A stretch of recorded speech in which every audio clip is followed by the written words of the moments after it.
Welcome to PRAJNA SPARKS, a podcast where we listen to a Dharma teaching, contemplate through conversation and song, and engage in guided meditation. In this episode, forgiveness breaks our heart and empowers us.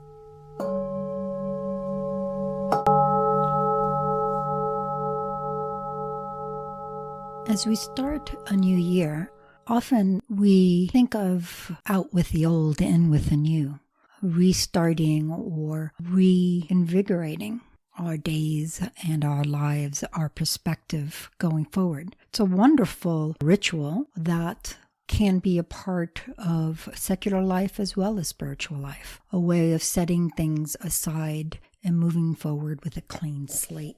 This often makes me think of another big topic that is important in both secular and spiritual life: forgiveness.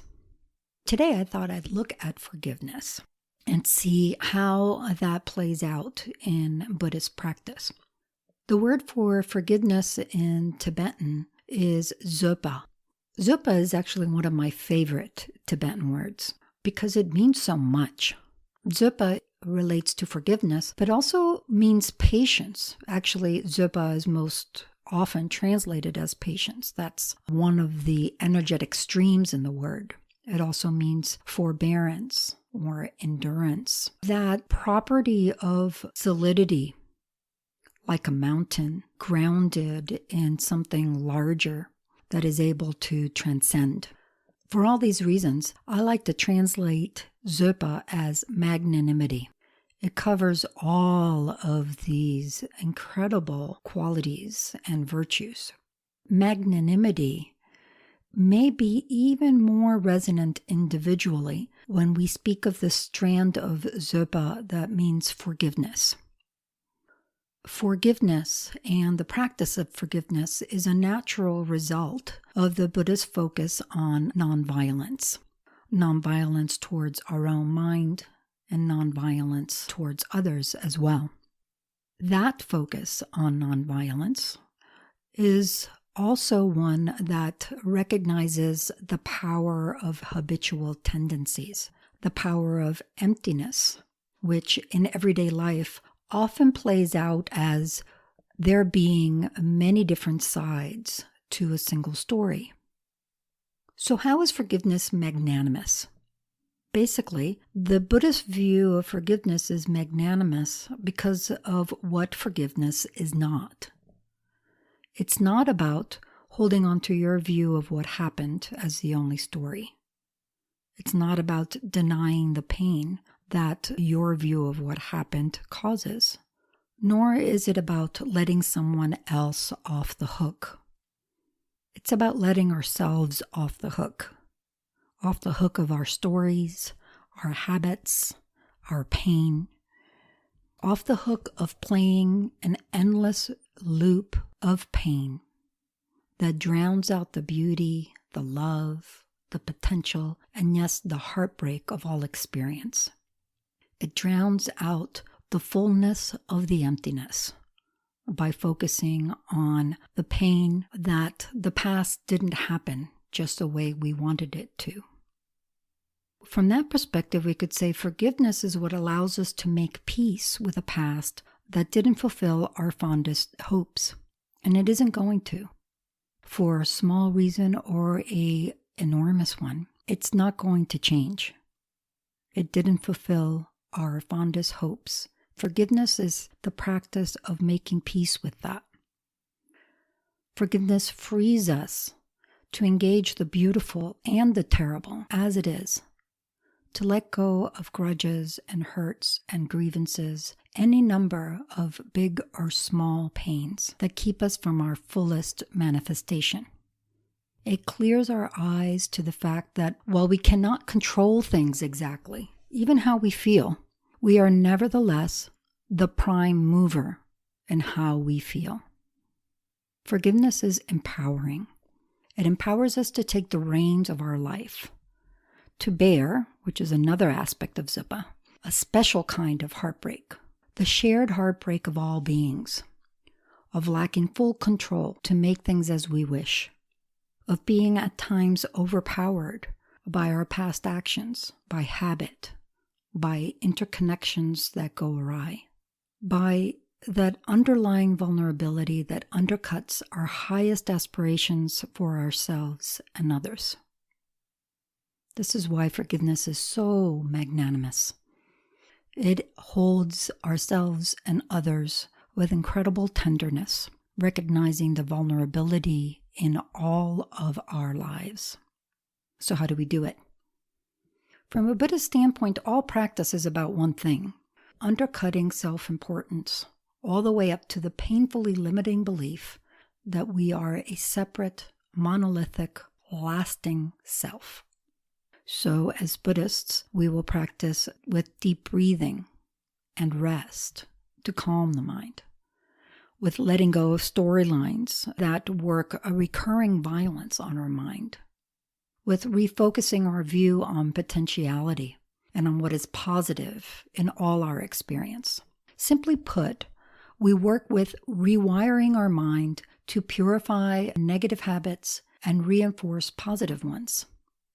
Tibetan Buddhism refers to this as purifying obscurations and gathering accumulations or stores of positivity. That covers all practice, purifying and gathering. There are formal practices of this purification that can be immensely powerful and transformative. The underlying principles of those formal practices can also inform ways to go about releasing into forgiveness in everyday life. So let's use the example of a rift in a friendship that feels painful. Perhaps both friends have done and said things that are hurtful to the other, or maybe only one of us has, or maybe we have and we feel unsure how to recover that friendship. Whatever it may be in this example, now the friendship has become distant. Hurt feelings fester. How do we go about this? Tibetan Buddhist practices of purification focus on what are called the 4 purifying powers. These 4 powers are what make the purification practice efficacious. What are they? Remorse, reliance, remedy, and resolve. How does this relate to everyday life? The 4 powers have very specific and even intricate meaning in the context of purification practice. Even without going into the intricacies of formal purification practice, remorse may be about ways we didn't act to our own best hopes, or perhaps how another's actions didn't mesh with what we wanted them to be. In more large-scale painful circumstances than our example of a friendship that's become distant, perhaps trauma or death or a devastating loss that seems objectively unfair. It may be simply that life didn't pan out the way we would like. So remorse isn't just about regret. It's about that sadness that things didn't go the way we'd like, whether big or small. Acknowledging that we are still holding out against hope that the past will somehow change into something it is not, that it will meet our demands, our wishes for everything going as we prefer. It's accepting things not being as we'd like. Remorse comes with both regret for our own actions and sadness that things didn't work out as we wanted. When the remorse is about our own conduct, it's also about acknowledging how much part of our pain arises from the unspoken demand that things go our way. Then the next power is reliance. Reliance means that we are going to reconfigure our support structure. Rather than holding tight to our grudge or grievance or expectation from our friend in this relationship that's become distance, maybe even our righteous anger, we choose to rely on goodness, both within us and around us. Reliance can be a tricky one to understand. Basically, it's focusing on where are we going to lay our trust. Is it going to be in pain and grievance, or is it going to be goodness? In other words, we're relying on not being violent and harmful to our own mind, not replaying that grievance we hold within again and again, causing additional harm to our own mind, making that distance in the friendship grow larger without even realizing it, without even perhaps any interaction between the people. This reliance on not being violent towards our own mind is the very foundation for not being violent towards others. We choose to go forward in a more wholesome and healthy way. How so? Through the third power, remedy. Remedy refers to resetting our habit away from reinforcing painful storylines and in favor of tapping into the goodness that is available here and now. In formal practice, there are powerful methods for doing this, immense in their reach. In everyday life, we choose to reinforce our attentiveness to the beauty, the fragility, the glory of life, even amidst the pain. There's much to be grateful for in life, even when things are not going as we'd like. Reliance empowers us to prioritize gratitude. Remedy is a kind of living meditation in this everyday context.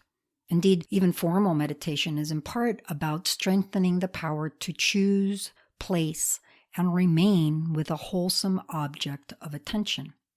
Reinforcing goodness in everyday life is thus a kind of meditation we can do on our feet.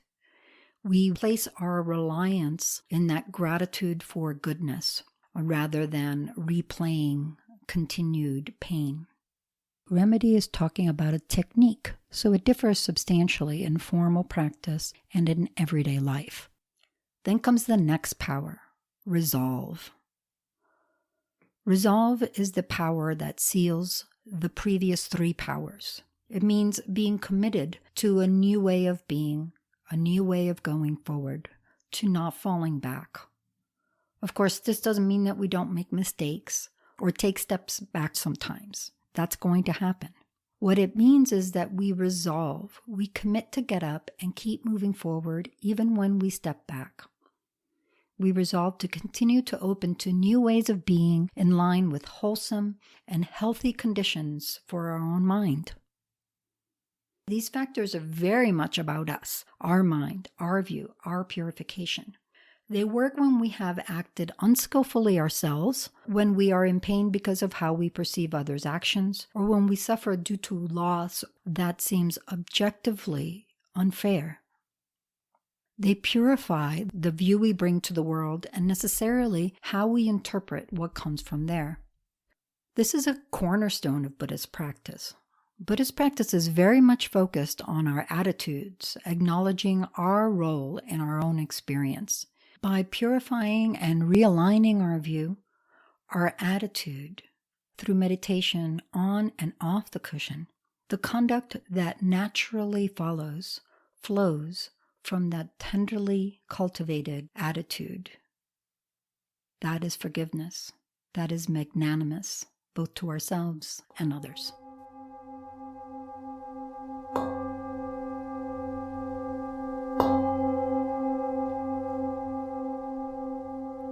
Thank you, Yeshe. What a lovely teaching.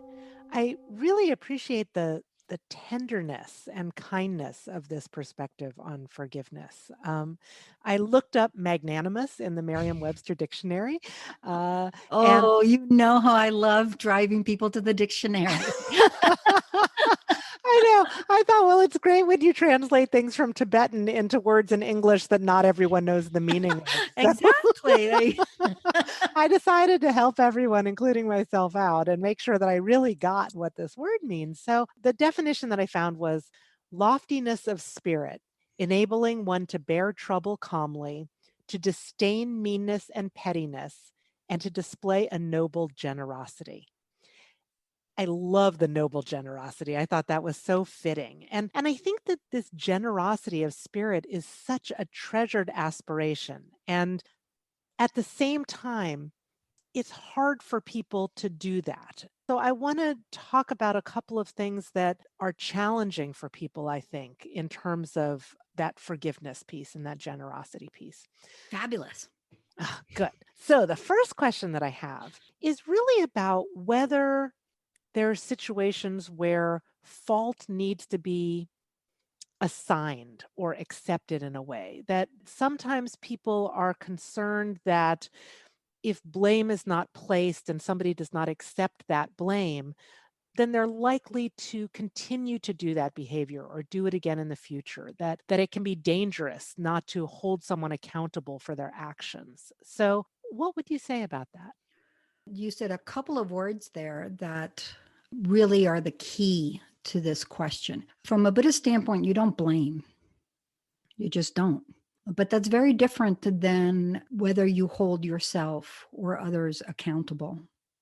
It may well be that you're working with a situation and trying to see if forgiveness is even possible with someone who's done something that you consider heinous, either on an individual level or maybe a much grander scale. And you say, how can I forgive somebody who doesn't even hold themselves accountable? That's very different than blame. Blame does not have that quality of magnanimity to it. Looking past our own pain and grievance. That's not to say that we don't acknowledge our pain and our grievance. For example, our child is murdered by a drunk driver. Very hard to say, oh, you shouldn't have pain, you shouldn't have a grievance. That's very natural. It's extremely appropriate to hold accountable that driver, whether they do so or not. But forgiveness is on another plane altogether. They're actually running in parallel. Part of the difficulty we have with forgiveness is precisely issues of blame and that sense of letting somebody else off the hook.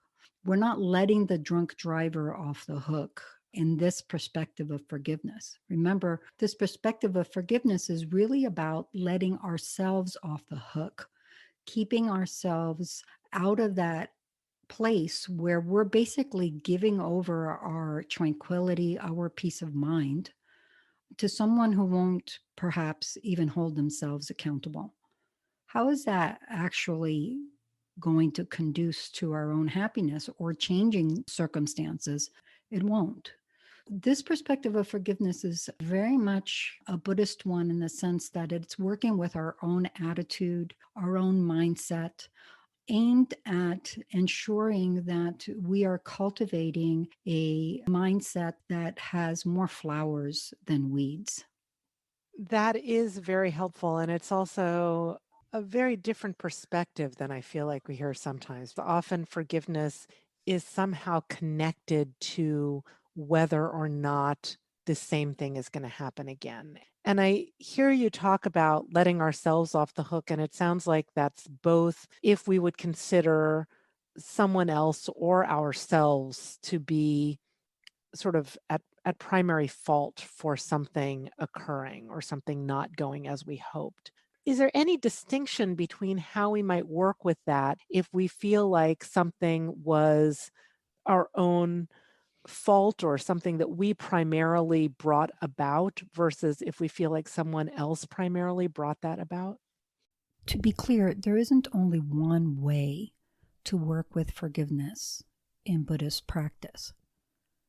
What I'm talking about here is getting some insights from the 4 powers applied in Tibetan Buddhist purification practice so that we can bring those into everyday life in the context of forgiveness. One of those powers is remedy. What exactly do we do? That's the remedy.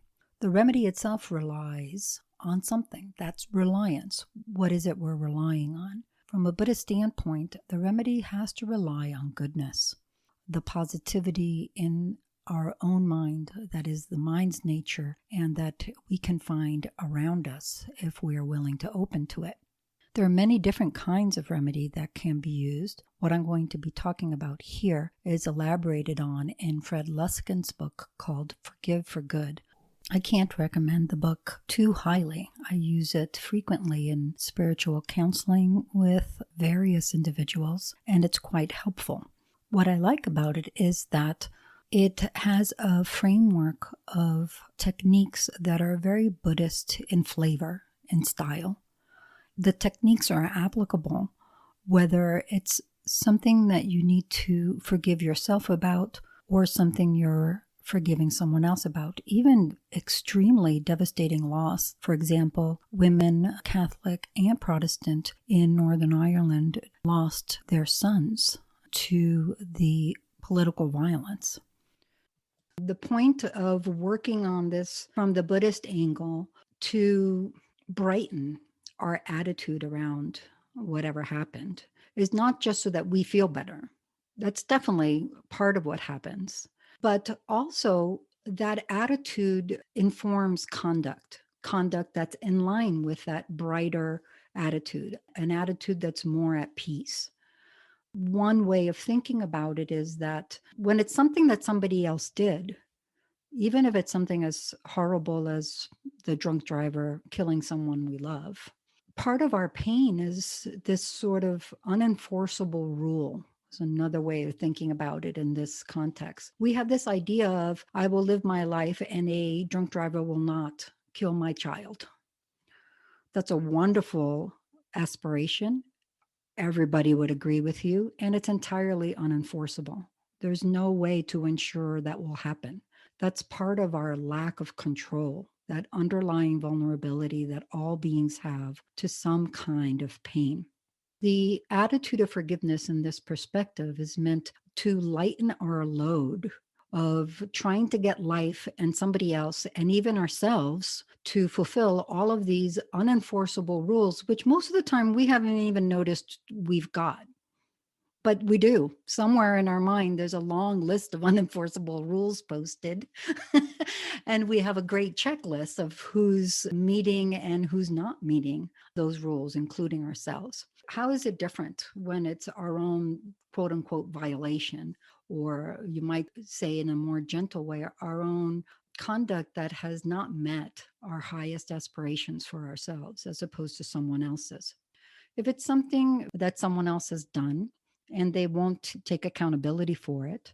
If forgiveness is about being okay with them or them being contrite, then you're giving away your power to someone who won't even acknowledge what's happened.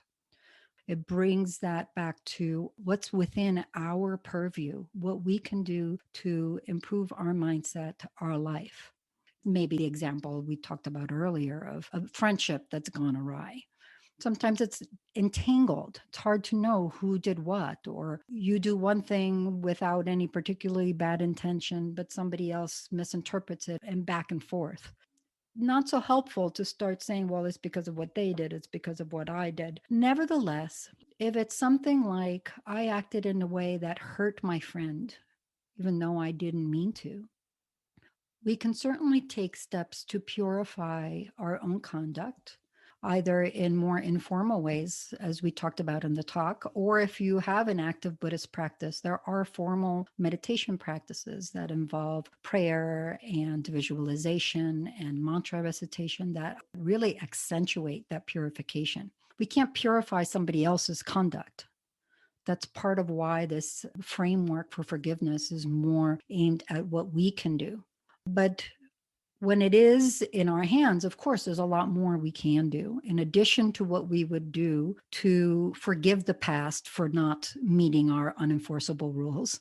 If it's our conduct that's gone awry, we can certainly purify and out of that do things to make up for our missteps. Maybe we apologize to somebody, which is a point in and of itself. And I know you have other questions, but I do want to stop here because I am seeing a lot around apology lately, and I can't be happier about that. One of the 8 branches of the Noble Path is right speech, and apology is a kind of speech. When we are apologizing for our conduct, however, as you said earlier, it's important to really be accountable. We first have to acknowledge to ourselves where we have misstepped. Get off the pedestal of self-importance enough to be able to say, hey, this is what I did. I was wrong. I hurt you. I'm sorry. It's good to check in from that space of accountability. Ask ourselves, am I saying something like, if I hurt you or if I did anything that made you upset? Is that actually apologizing? Or are we asking the other person to carry the burden of our discomfort, to tell us what we did wrong or what they think we did wrong or whatever it may be so that we don't have to? To what extent does that kind of speech set a foundation as a genuine apology? We are working with our own conduct that hasn't met our own highest aspirations. One of the first things we do internally is to acknowledge that misconduct for ourselves. That's the basis of that remorse. Without acknowledging that you've done something wrong, the purification has no legs to stand on. And any apology you try to make to reach out to the other person is not likely to really land as something that feels live in the heart. Let me continue with that for a moment since you're talking about the apology piece, because I do have a question about whether that process of remorse is an individual act or if it needs to engage someone who you might have wronged. And I know that there are other religious traditions, such as Judaism, that have practices related to atonement, and also secular processes like 12-step programs where there's a step that involves making amends. So, is this something that's formally laid out anyway within the Buddhist path? There isn't a formal prescription of things like making amends or atonement. Why is that? I think I've mentioned it before, but I'll probably mention it 100 times again, so I'll do it now. The Tibetan word for Buddhist is Nangpa, which means inwarder, one who looks inward, one who starts from the inside out, is another way of thinking about it. So there aren't a lot of prescriptions about how you should go about things. First of all, things are very contextual. It's very hard to have hard and fast rules about situations that can be very different. Second, that remorse in the purification process is one that's a very internal one. It starts with acknowledging our misconduct and really feeling the pain of having acted in that way. Or it might be the pain of life not going the way we wanted, whatever it may be. And then you go through that purification process, whether it be informally, as I mentioned in the talk, or more formally. What happens when that process is repeated and really integrated, really brought into mind, is our whole attitude shifts. That's where Buddhism is really focused on shifting our attitude. Why? Because conduct follows on attitude. Making amends follows on the attitude. Atonement follows on the attitude. So, what Buddhism is saying is if the attitude isn't there, the actions of making amends or atonement or whatever it may be are incomplete.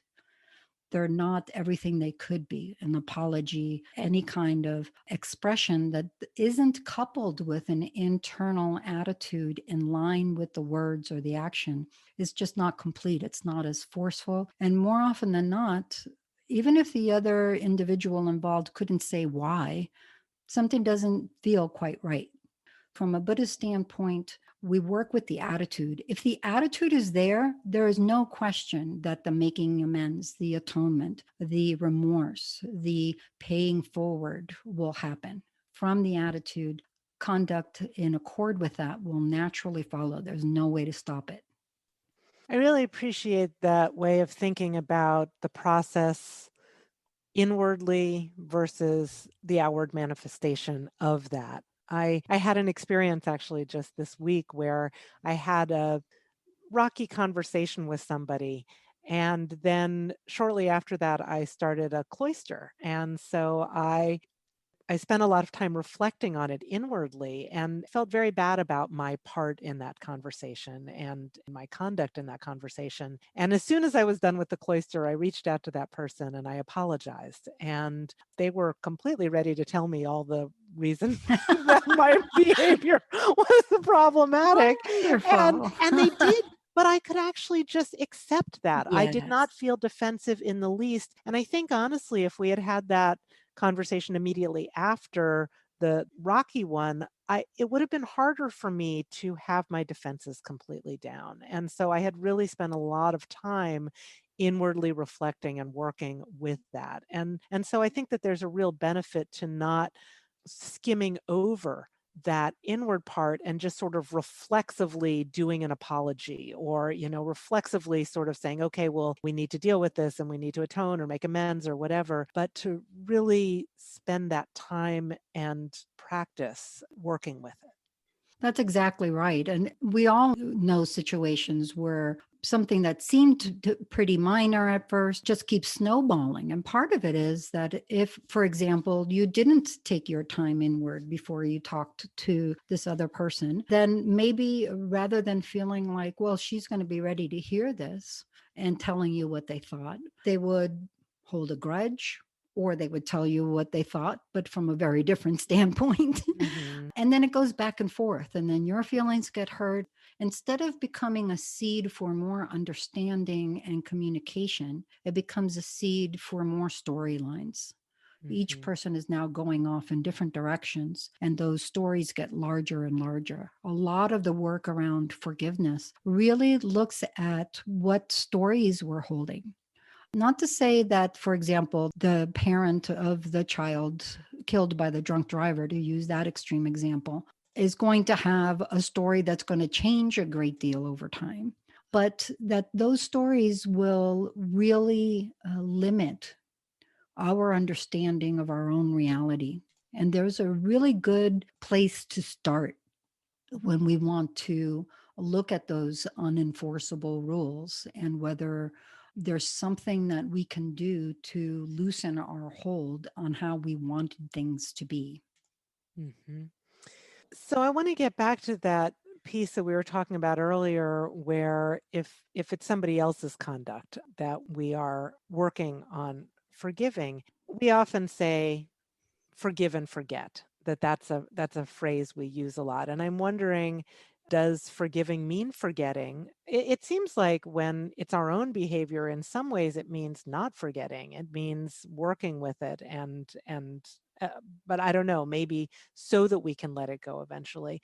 But I'm also wondering, can we use that information of what happened, even if we forgive, even if we're not roiled up about it in our minds?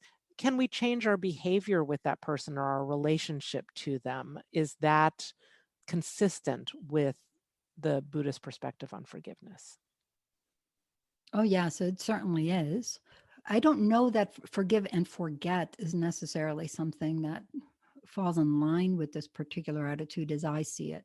If you think about it, the term that's usually translated as mindfulness, which is literally recollection, means to not forget the object of your attention. That's not to say that mindfulness applies in the forgiveness context, but there is something of value, as you say, to remember. There's a difference between remembering, recollecting, and resenting. That's the key distinction to be made here. You can remember, you can recollect, you can be aware, for example, that maybe you're not in a place where you can work with this individual on a one-to-one basis or deal with them in a way that's nonviolent for you, meaning not harmful to your mind. And you make those boundaries. None of this is about you can't have boundaries. None of this is about you must reconcile. Forgiveness does not necessarily mean you reconcile. Maybe you're never going to reconcile with someone who killed your child, or the person's already gone, or you have no interest in contacting them, or they have no interest in reconciling themselves. You don't rely on extraneous circumstances for whether your forgiveness is complete. The forgiveness is about forgiving the past for not being what you want it to be. It's making peace with the fact that life did not pan out according to all of your unenforceable rules. So, in that sense, of course, you can recall that this person or this situation is something that is very tender for you. And out of your own practice of nonviolence for yourselves, you make whatever boundaries are necessary, including not reconciling or contacting or interacting with that person if it gets to that extreme. But again, all of that is grounded in that introspection, an acknowledgement of your own part in the situation. In some cases, particularly if we're talking about devastating losses, such as a child being killed by a drunk driver, or the mothers in Fred Luskin's studies whose sons were killed in the political violence in Northern Ireland, or that scale of harm, then our part in that story is connected to the grandest unenforceable rule that life not present us with any suffering and only happiness. That simply isn't possible in samsara, in the world that we inhabit with the mindset of distorted view that we call samsara. Other things are usually a lot more complicated than that. Unless we are at least willing, sometimes we don't see our own conduct, but we have to at least be willing to acknowledge that we may be seeing things in the wrong way. We may have done things we didn't understand or was interpreted in an incorrect way. All of those things are part and parcel of how we understand what is right for us. Out of that understanding, then appropriate boundaries, whether or not to reconcile, whether we interact with the other individual, all of those things just go step by step in accord with that mindset of forgiveness. And it seems like, from what you're saying, the process is really the same, whether it's your own conduct or someone else's, whether it's something that's a very small thing that happened, like a rocky conversation, or something much bigger and tragic and even violent that's happened. Is that right? Yeah, Buddhism is always bringing things back to our own individual responsibility for our own peace of mind. We don't have control over even that much. We certainly don't have control over how much someone else is willing to reach out to us. We might even try to reach out to another individual and make things better. And because of the storyline snowballing for that individual, everything we do is misinterpreted and it just keeps getting worse. So, again, the reference point is always where we are. And out of that clear, clean attitude, things are much more likely, if we want to reconcile with that person, to go more smoothly. So, it's always really based on how we want to proceed going forward, how we want to let go of any grievances we might still have about the situation, big or small, and also the openness that we might have to hearing the other person's point of view, even if we totally disagree with their interpretation.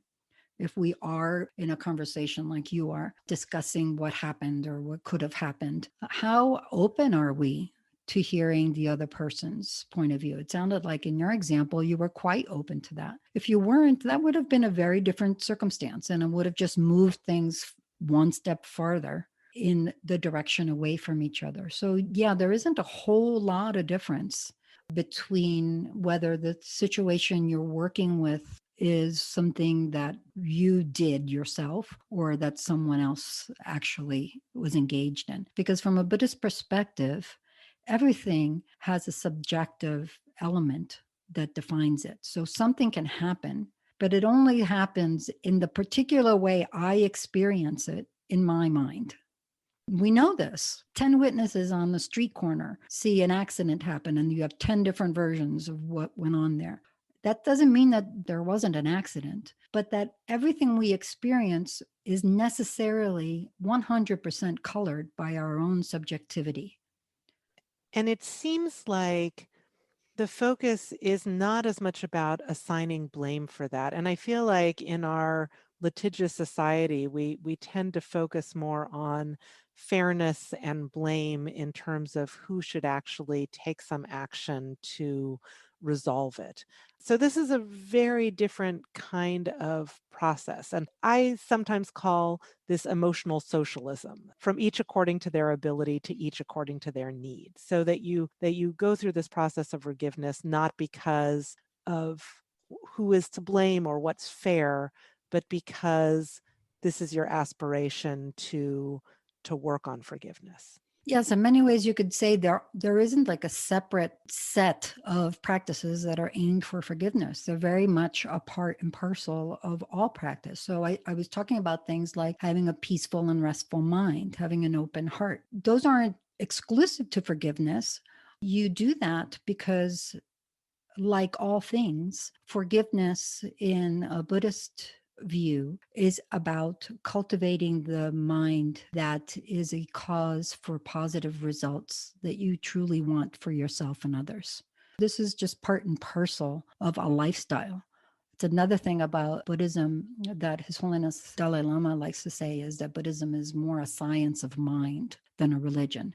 And I do think it's a religion, but it is a science of mind as well. It really is a lifestyle, and it really is mired in understanding our own mind and working with it to cultivate it so that it is a more beautiful landscape to inhabit.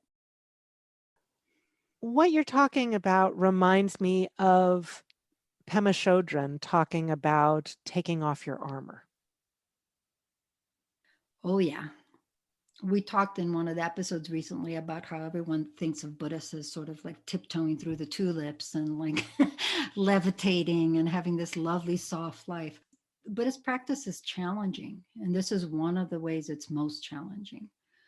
Forgiveness practice, loving kindness, compassion, even practices like taking delight and rejoicing in others and equanimity can bring up a lot of that vulnerability, that feeling of having the armor off and just being raw. One thing that I always think about when I think about forgiveness is the time that I spent in the 3-year meditation retreat, which, if you talk to anybody who's done 3-year Tibetan Buddhist meditation retreat, you'll find few who had a perfectly idyllic experience. It's challenging. Everybody's handling their own issues, stuff's coming up, and everybody's bouncing off each other. The only thing that worked for me is this style of forgiveness that was really focused on myself and letting go of my ideas. And what I called it was continual gratuitous forgiveness. I can't think of anything that takes the armor off more than that. It's continual because it's just happening constantly. People are ornery.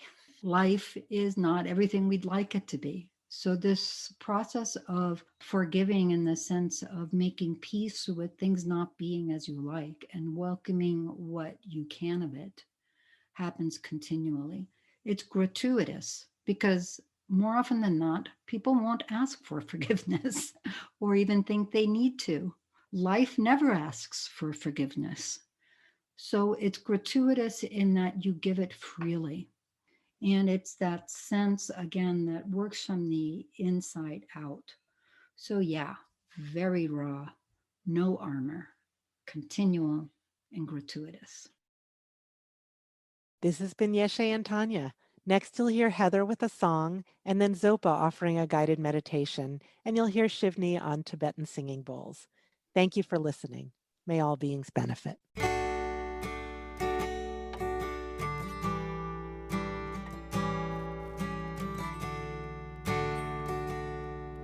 Our stories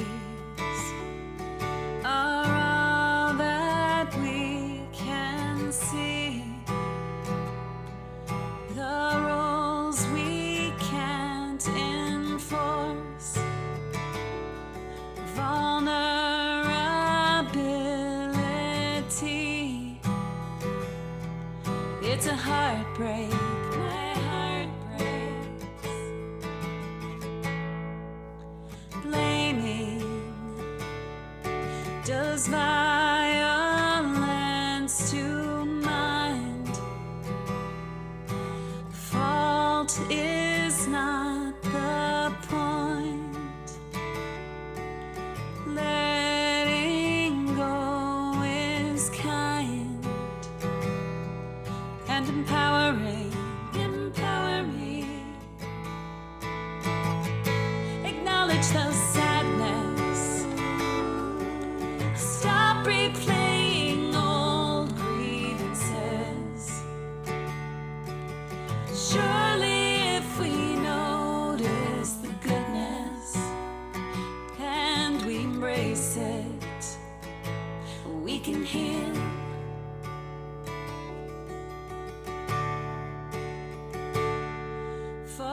forgiveness, magnanimity. The past was not as hoped. Hold it tenderly and release it. Release me. Acknowledge the sadness. Stop replaying old grievances. Surely if we notice the goodness and we embrace it, we can heal.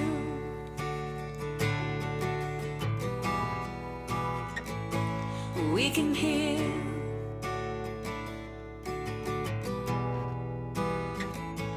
We can heal.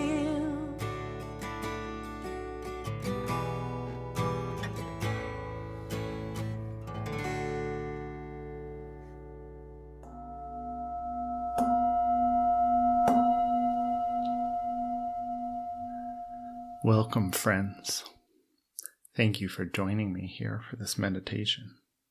Today we'll work with forgiveness, as we've been hearing discussed. First, let's just bring our attention to our seat. Come into your body. Come into this present moment. Let's take a couple of breaths just to ground ourselves in the here and now, in our experience.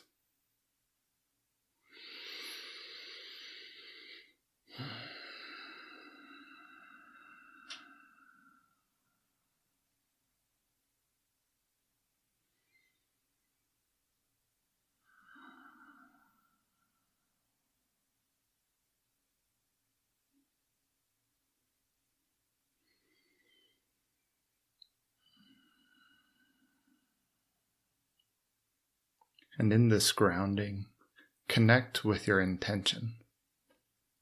Connect with that deep, heartfelt resolve. That's really the fundamental aspect of the Mahayana path, where we genuinely wish from the depths of our heart for ourselves and all beings to be liberated from suffering, from discontent. And we make the resolve that this is what we will put our energy, our effort, our life into. So just take a moment to connect with that intention, however it rings true for you at this moment.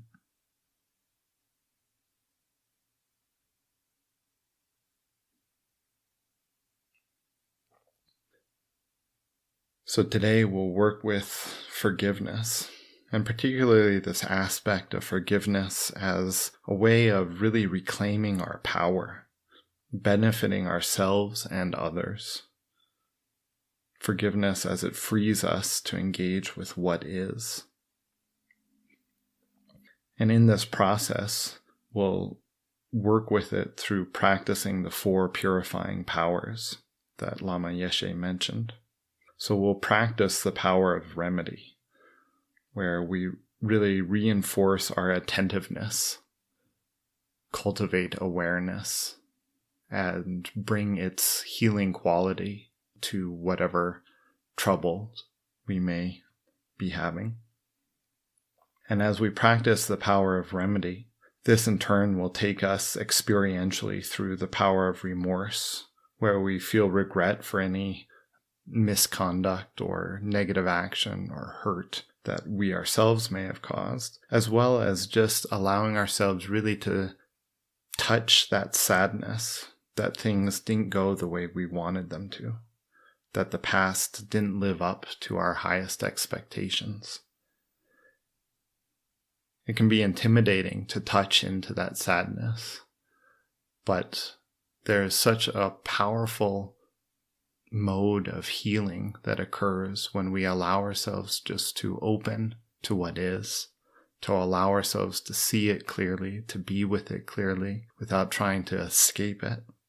And that's part of what we'll do with this power of remorse. And then there's also the power of reliance. Reliance where instead of holding tight to the grievance, we turn our attention to the goodness. We rely on the goodness within and that we recognize all around us, recognizing that we ourselves are enough, just as we are. And all of that will help us to heal. It will also build the power of our resolve, where we're committed to a new way of being that's in line with our highest intentions, with the good that we want to be and bring into the world. So first, just settle into your seat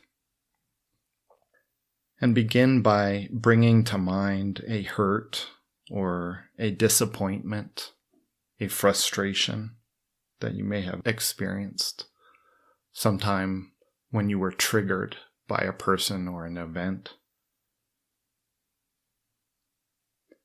And as usual with most of these things, it can be helpful to start with something small, or on the other hand, it can be helpful to start with whatever is most emotionally present for us right now. Take a moment just to bring to mind that situation. As this is a meditation, remember to cultivate attentiveness. Anytime you find yourself going off of the intended meditation, just recognize that and call your attention back.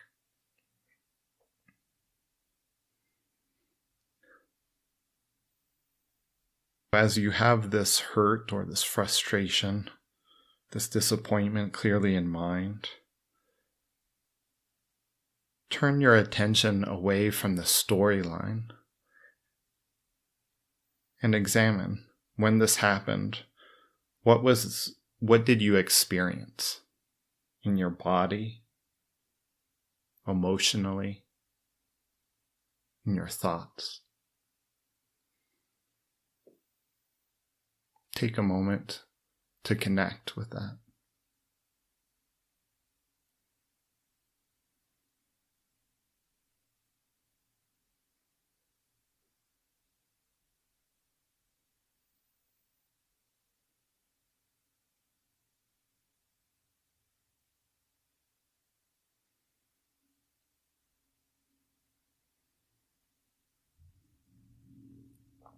As you're remembering what it felt like physically or emotionally,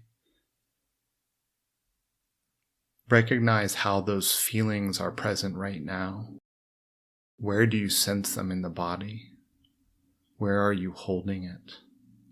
What does it feel like? Feel the energy of that tension.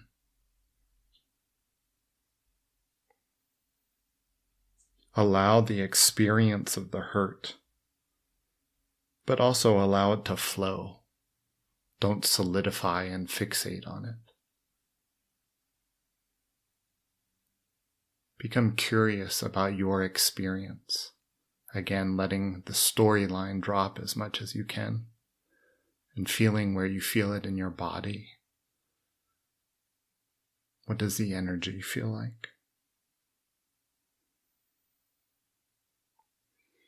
Let's just breathe with that for a couple of moments.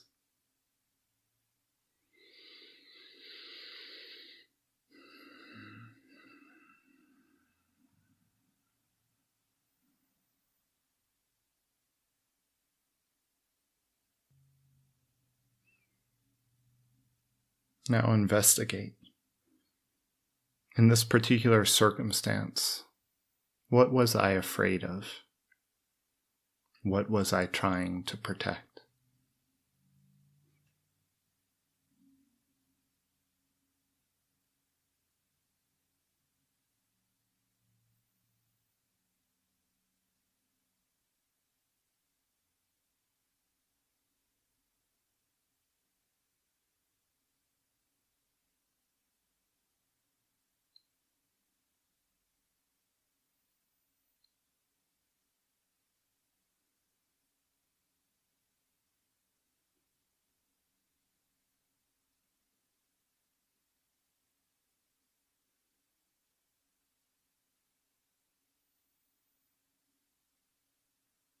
And in that stance of guardedness, what was harmful or toxic about this to myself?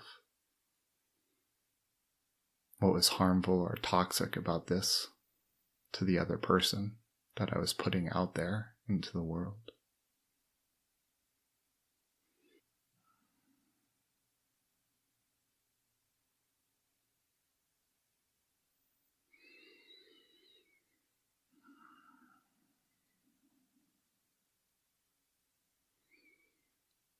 Now take a deep breath.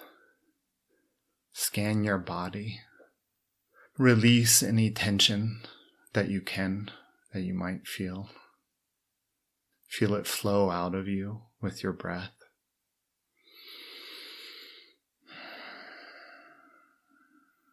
Come fully present into this moment.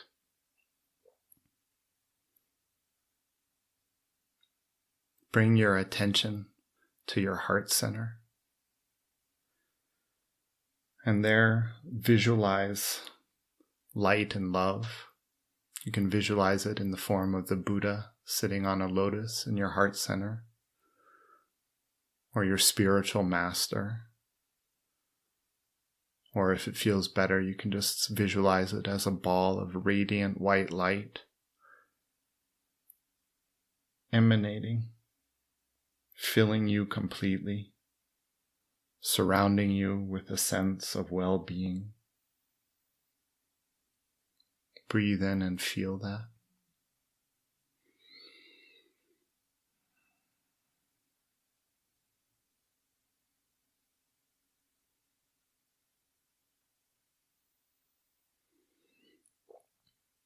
Feel your connection to your body,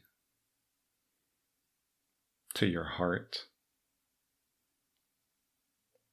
to this warm, wonderful light emanating from inside of you, to the place that you're in, to the earth, to life, to that goodness.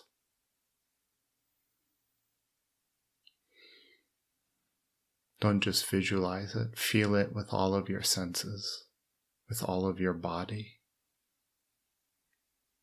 present right here.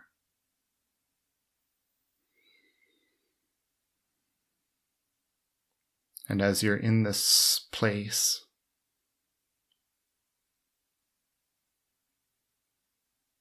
visualize the experience that you described, the experience of the hurt.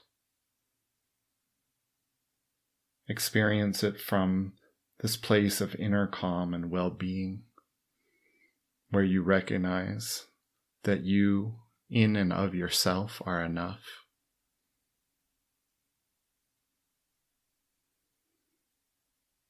Forgive yourself for any judgments you placed on yourself or anyone else.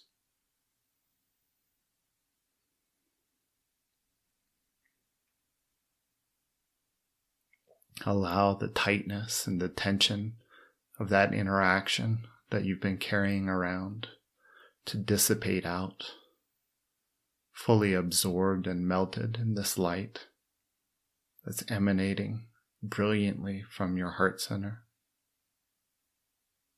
filling you with the well-being that is your birthright.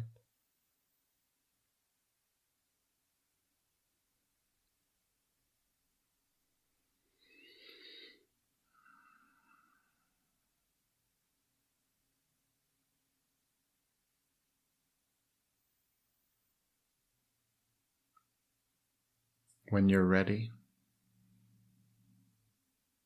open your eyes if they were closed, and just come back to this room, to this place, to your breath. How are you feeling?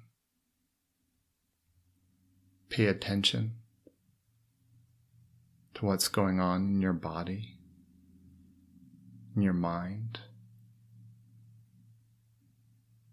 Honor and acknowledge that sense of calm, that sense of well-being that is a part of you, that you carry with you.